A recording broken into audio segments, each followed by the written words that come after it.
Assalamualaikum warahmatullahi wabarakatuh.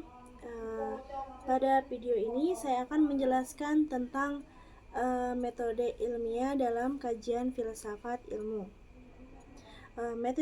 Metode ilmiah adalah cara atau langkah-langkah yang digunakan manusia untuk memperoleh pengetahuan yang benar. Perlu dipahami bahwa tidak semua pengetahuan dapat disebut sebagai ilmu.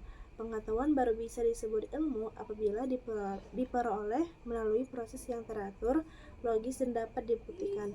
Oleh karena itu, metode ilmiah sangat penting dalam dunia ilmu pengetahuan. Ilmu pengetahuan tidak lahir secara tiba-tiba. Ilmu diperoleh melalui proses berpikir dan pengamatan yang dilakukan secara sadar dan terencana.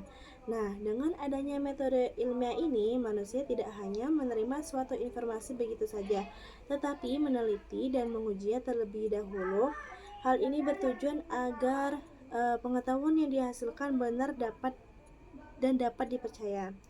Nah, dalam filsafat ini, pembahasan tentang metode ilmiah berkaitan dengan epistemologi. Nah, epistemologi ini adalah cabang filsafat yang membahas tentang pengetahuan.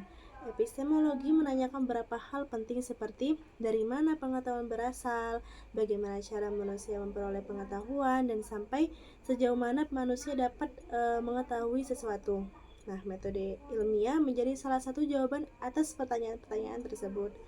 Nah, selain itu, terdapat istilah metodologi ilmiah, yaitu ilmu yang mempelajari aturan atau cara dalam menggunakan metode ilmiah.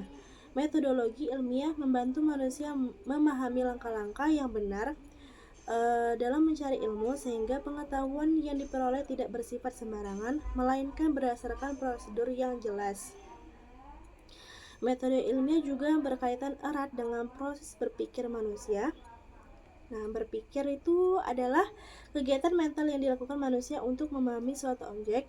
Nah, dalam metode ilmiah, proses berpikir harus bersifat rasional, artinya masuk akal dan sesuai dengan logika, serta bersifat empiris, yaitu berdasarkan fakta atau kenyataan yang dapat diamati. Dalam metode ilmiah, terdapat dua cara yang sering digunakan, yaitu berpikir deduktif dan berpikir induktif. Berpikir deduktif ini adalah cara berpikir yang dimulai dari pernyataan umum menuju kesimpulan yang khusus.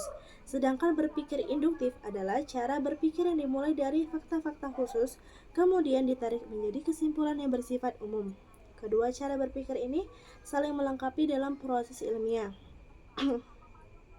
Nah, tujuan utama dari metode ilmiah adalah menghasilkan pengetahuan ilmiah yang dapat digunakan atau dipertanggungjawabkan. Pengetahuan ilmiah harus bersifat rasional, sistematis, dapat diuji, dan dapat dipercaya. Dengan metode ilmiah, pengetahuan dihasilkan tidak hanya berupa pendapat pribadi, tetapi menjadi ilmu yang bermanfaat bagi kehidupan manusia. Jadi kesimpulannya, metode ilmiah merupakan prosedur penting dalam memperoleh ilmu pengetahuan. Metode ini membantu manusia berpikir secara teratur, kritis, dan bertanggung jawab dalam mencari kebenaran. Demikian penjelasan mengenai metode ilmiah. Terima kasih atas perhatiannya. Wassalamualaikum warahmatullahi wabarakatuh.